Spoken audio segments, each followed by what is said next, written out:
தன்னை தூக்கி எறிஞ்சாலும் அதை பொருள்படுத்தாமல் இந்திய டீமை தூக்கி கொண்டாடி இருக்காருங்க.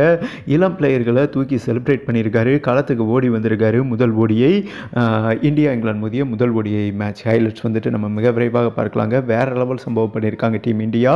ஓகே, நாக்பூரில் முதல் ஓடிஐ மேட்ச் நடந்தது. T20 சீரிஸ் ஆல்ரெடி இந்தியா வந்துட்டு பீட் பண்ணிட்டாங்க. ஓகேவா, செம்ம வெற்றி என்று சொல்லலாம். இளம் வீரர்கள் வந்துட்டு பீரி அடிச்சிட்டாங்க இங்கிலாண்டை. ஓகே, சேம் பப்பை சேம்ங்கிற மாதிரி ஓடிஐ சீரீஸ்லேயுமே முதல் மேட்ச்லேயே ஒரு மிகப்பெரிய ரிவெஞ்சிங்க. அண்ட் இங்கிலாந்து வந்துட்டு 248 ரன் தான் அடிக்க முடிஞ்சுது. அண்ட் 47 ஓவர்லேயே அவங்க ஆள் விட்டு. ஓகேவா, இந்திய பவுலர்ஸ் வந்துட்டு சுக்குநூறாக நுறுக்கிட்டாங்க என்றே சொல்லலாம். And Ravindra Jadeja 3 wicket and Harshit Rana 3 wicket. Harshit Rana செம்ம ஃபார்மில் இருக்கார். வழக்கம் போல் அதான் ஸ்பின்னர் வந்தாலே அவங்களுக்கு வந்துட்டு ஆட்டம் கண்டுருங்க. தம்பி நிற்க மாட்டான்னு வைங்களா, டக்குன்னு விக்கெட் விட. அண்ட் சீனியர் பிளேயர்கள் தான் ரீசெண்டாக விளையாண்டாங்க. சின்ன cameo. Jos Buttler 52, Salt 43, Duckett 32. And மற்ற பேட்டர்ஸ்லாம் சொல்லிக்கிற மாதிரி இல்லை. ஓகேவா, கடைசியில் ஒரு 21 ரன் வந்துட்டு ஆர்ச்சர் அடித்தார். ஓகே, பின்னர் இந்தியா சேஸ் பண்ணாங்க. ஆரம்பத்தில் வந்துட்டு மிகப்பெரிய தடுமாற்றம். இந்த ரோஹித் சர்மா எதுக்கு இருக்காருன்னு இதுவரை யாருக்குமே புரியலை.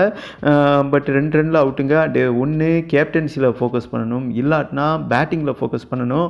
ரெண்டுலேயுமே ஃபோக்கஸ் இல்லாமல் என்னங்க சொல்கிறது, பீஸ் போன டியூப்லைட் மாதிரி விளையாடிக்கிட்டு இருக்காரு. சீனியர் பிளேயர்கள், டீமில் இருக்கும் சக பிளேயர்கள் சொல்லியுமே நான் வந்தால் ராஜாவை தாண்டா வருவேன்னு விளையாடுறாருங்க. இது என்னமோ விளங்காத மூவ் மாதிரி தெரியுது. இளம் பிளேயர்கள் அடித்ததுனால இந்திய டீம் தப்பிச்சது என்றே சொல்லலாம். ஸ்ரேயஸ் ஐயர் 59, 36 பந்தில் எல்லாருமே T20 ஃபார்மேட்மாக தான் விளையாண்டாங்க. அண்ட் அக்ஷர் பட்டேல் சிக்ஸர் பட்டேல் என்று தான் சொல்லணும். ஒரு சிக்ஸர் 6 பவுண்டரி 52 ரன்னு செதற விட்டா டீம் இங்கிலாண்டை. அண்டு சுபன் கில் வேறு லெவலில் ப்ளே பண்ணாருங்க. நம்ம கில்லு பொறுமையாக நிதானமாக 87 ரன் ஸ்கோர் பண்ணி ஒரு மிகப்பெரிய ஹோப்னா அவர் தான் முதுகெலும்பாக இருந்தார் என்றே சொல்லாங்க. 38 ஓவரில் 251 ரன்னு ஈஸியாக சேஸ் பண்ணிட்டாங்க. நாக்பூரில் இங்கிலாண்டை வந்துட்டு நாக் அவுட் பண்ணிட்டாங்க டீம் இந்தியா. அண்ட் ஓகேங்க, இந்த மேட்ச் முடிஞ்ச பிறகு விராட் கோலி இல்லை, அதுதான் மிகப்பெரிய அதிசயம். ஓகேவா, இளம் பிளேயர்களுக்கு வாய்ப்பு கொடுத்துட்டு அவர் ஒதுங்கினார். அந்த மாதிரி வந்துட்டு ரோஹித் சர்மா ஒதுங்கணும் இல்லையா. ஏன்னா இப்போ இவர் வந்திருந்தார்னா, விராட் கோலி வந்திருந்தார்னா ஸ்ரேயஸ் ஐயரோ சுபன் கில்லோ அவுட்டு. அப்போ இன்னைக்கு ஸ்ரேயஸ் ஐயருக்கும் கில்லுக்கும் வாய்ப்பு கிடைச்சதுனால தான் அவங்களால பிரதானமாக விளையாட முடிஞ்சுது. அந்த மாதிரி ரோஹித் சர்மாவும் கொஞ்சம் விட்டு கொடுக்குற மனப்பான்மை இருக்கணும்.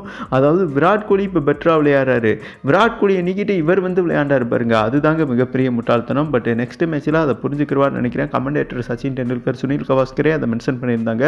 ஓகே, இந்த சூழலில் வந்துட்டு டீம் இந்தியா 4 விக்கெட் வித்தியாசத்தில் அபார வெற்றிங்க. ஹர்திக் பாண்டியாவும் ரவீந்தர் ஜடேஜாவும் வெற்றி செலிப்ரேட் பண்ணிட்டு அந்த கைசேக் பண்ணுவாங்க இல்லையா, அந்த தருணம் களத்துக்கு ஓடி வந்துட்டாருங்க. விராட் கோலி தூக்கி செம்மையாக செலிப்ரேட் பண்ணார். ஸ்ரேயஸ் ஐயர் அவுட் ஆன பிறகும் சரி, அக்ஷர் பட்டேல் அவுட் ஆன பிறகும் சரி, மைதானத்துக்கு ஓடி வந்து அவங்கள வழி அனுப்பினாருங்க ட்ரெஸ்ஸிங் ரூமில். இந்த மனசுலாம் யாருக்கு வரும்?